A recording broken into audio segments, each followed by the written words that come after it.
Imagine this scene. You are returning to the United States, your home. You have your green card in hand. You expect to pass through customs quickly. But things have changed. Starting in the summer of 2025, U.S. Customs and Border Protection officers are looking much more closely at green card holders. They have a specific question in mind. Do you truly live in the U.S., or have you abandoned your residency? This is not just a routine check anymore. It is a serious inquiry into your life and your intentions. The United States wants to ensure that a green card is used by people who consider America their permanent home. So what does this mean for you? It means you must be more prepared than ever before. In the past, showing your green card was often enough. Now it is just the starting point of the conversation. Officers are being trained to spot signs that someone might be living more of their life in another country. They are looking for patterns that suggest your center of life has shifted away from the United States. This increased scrutiny is designed to protect the integrity of the permanent resident status. It is a new reality that every green card holder must understand and prepare for. The reason for this change is simple. A green card gives you the privilege to live and work permanently in the United States. It is not a travel document that allows you to live somewhere else and visit the U.S. whenever you want. Some people have been using their green cards like a long-term visa, and the government is now cracking down on this. They want to see that your job, your home, your finances, and your daily life are based in America. If you spend too much time abroad, you risk giving the impression that you have given up your U.S. residence.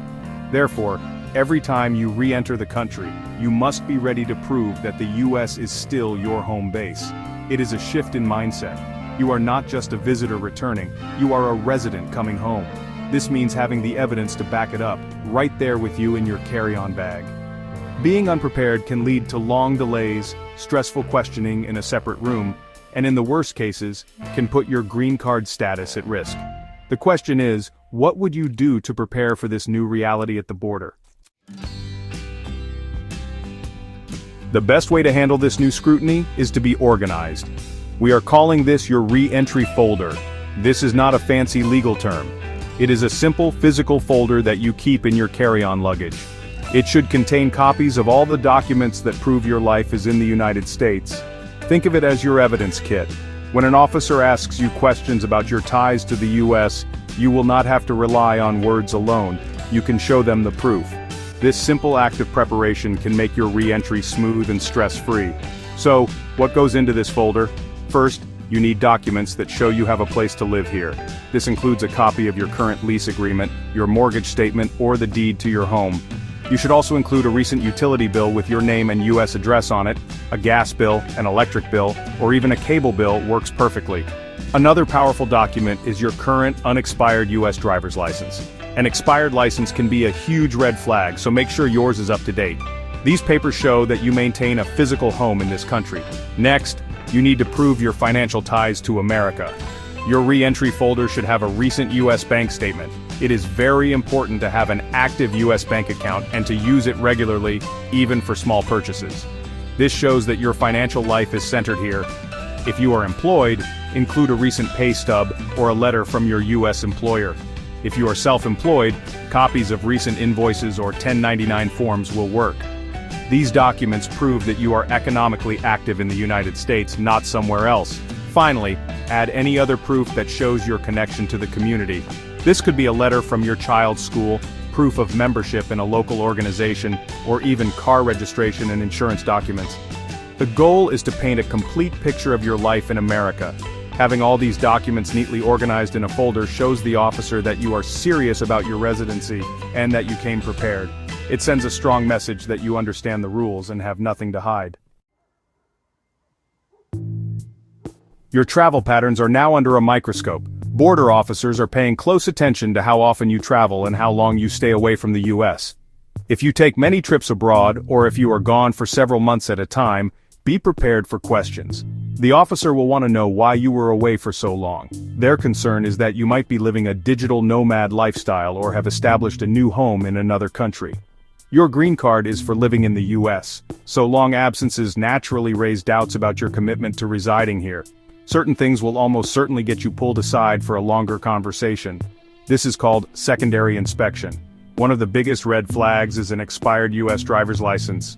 To an officer, this suggests you are not driving in the U.S. and may not be living here.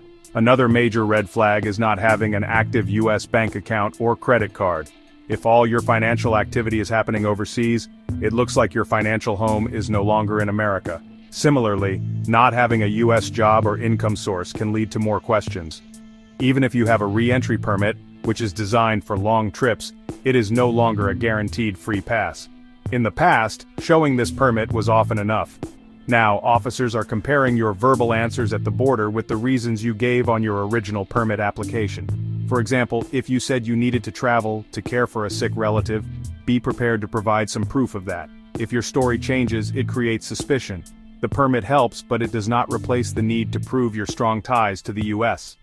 The key is to be honest and consistent. You must be able to explain the purpose of your trips clearly.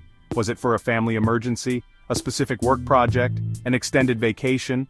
Whatever the reason, your explanation should make it clear that your trip was temporary and that you always intended to return to your home in the United States. Your travel history tells a story, and you need to make sure it is the story of a U.S. resident who travels, not a resident of another country who visits the U.S. A new and very important rule involves your taxes. The IRS and U.S. Customs and Border Protection are now sharing information. This means that your tax history can directly affect your re-entry. If you hold a green card, you are required to file a U.S. tax return every year, reporting your worldwide income. Filing as a non-resident alien is a major mistake and a huge red flag. It is like telling the government directly that you do not consider yourself a U.S. resident. Make sure you file your taxes correctly as a resident. This is non-negotiable. If you are pulled aside for secondary inspection, your behavior is critical.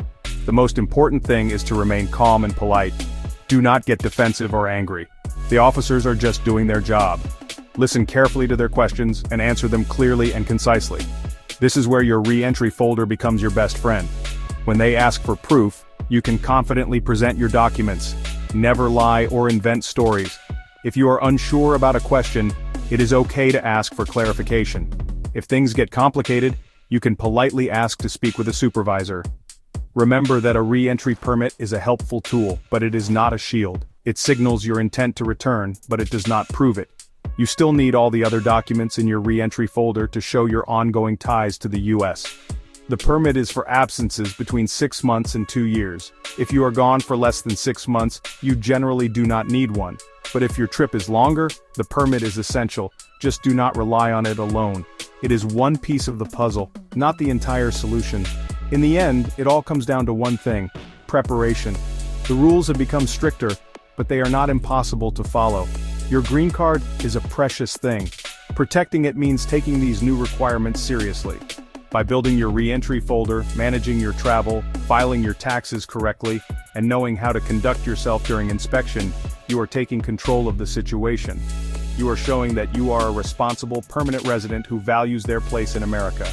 And that is the best way to ensure a smooth and welcome return home. Thanks for stopping by today, Hot Reels. If you enjoyed this video, don't forget to hit the subscribe button and give it a like. Your support helps us bring you more amazing content. Please stay connected with us on Facebook, Instagram, TikTok, X, Pinterest, and Threads for the latest updates and trending reels. Subscribe now and be part of the fun.